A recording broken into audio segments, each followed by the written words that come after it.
Welcome to Strange Bites, the podcast where we unearth the world's most unsettling discoveries and weave them into creepy tales that will linger long after the lights go out. Tonight, we descend into a prehistoric horror that has sat in silence for eons, waiting to be seen. So turn down the volume, lock every door, and follow me into the amber. This is episode 6, the 99 million year old zombie. It's June 2025. The Nanjing Institute of Geology and Paleontology sits wrapped in midnight quiet. Dust hangs in the air like breath held for centuries.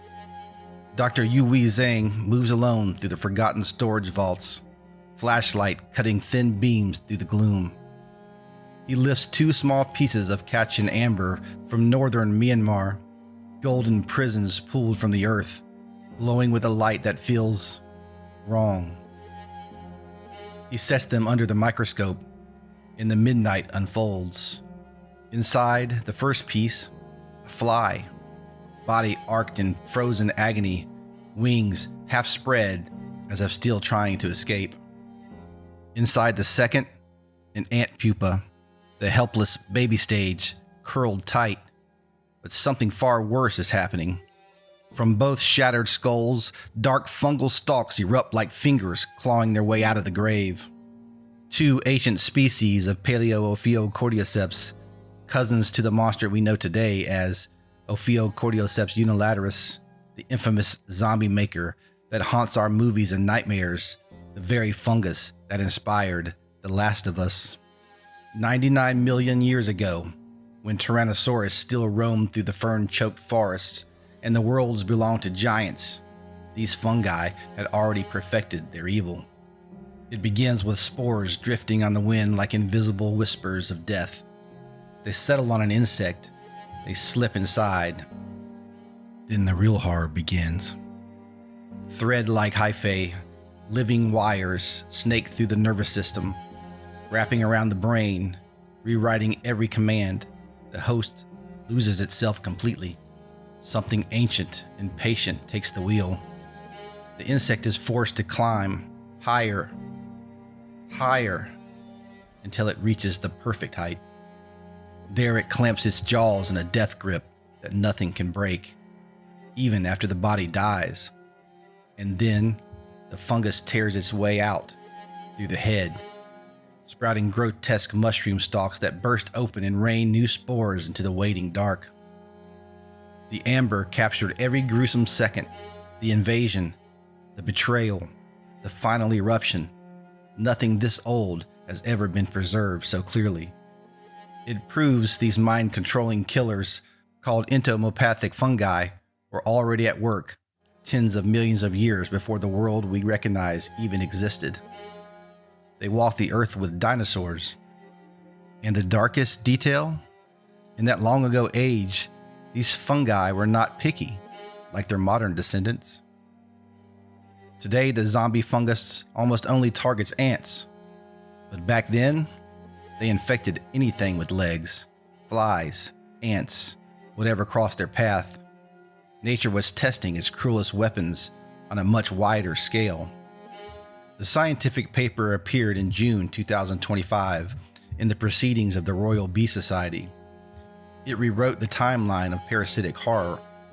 What we thought was a recent nightmare is older than flowers, older than most dinosaurs, older than almost everything we hold familiar.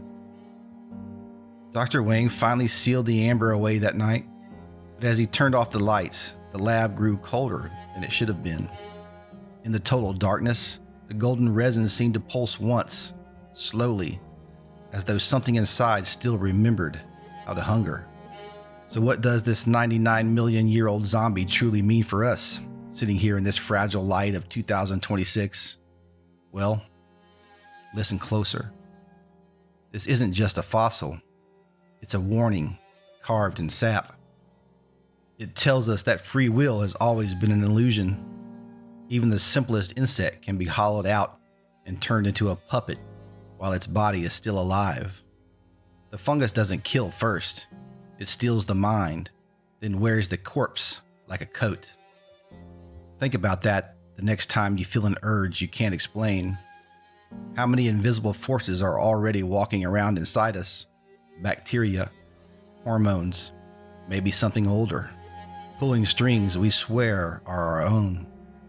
It also reminds us that nature plays the longest game. 99 million years. Empires rose and fell, continents drifted, species vanished, and through it all, these silent stalkers kept perfecting their craft. Now the planet warms, ancient ice melts, old amber cracks.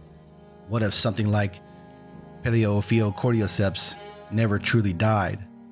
What if it's only been waiting? Yet the most haunting possibility is also the most hopeful. The same chemistry that lets fungus hijack a brain could become medicine. Those same insidious threads might one day cross the blood-brain barrier to fight Parkinson's, Alzheimer's, or even the parasites that still torment millions of people. The monster that haunted the Cretaceous might become the key that frees us. But here, in the quiet, after the story, the real question isn't whether a zombie apocalypse could happen. It's whether one already did, 99 million years ago, and we're only now noticing the stalks beginning to push through the cracks into our world. Thank you for walking with me through the dark tonight. If this episode left a shadow behind your eyes and made you ponder your existence, leave a comment, drop a review, or whisper about it to someone who scares easily. The papers and deeper rabbit holes are waiting in the show notes. Until next time, stay strange and question everything.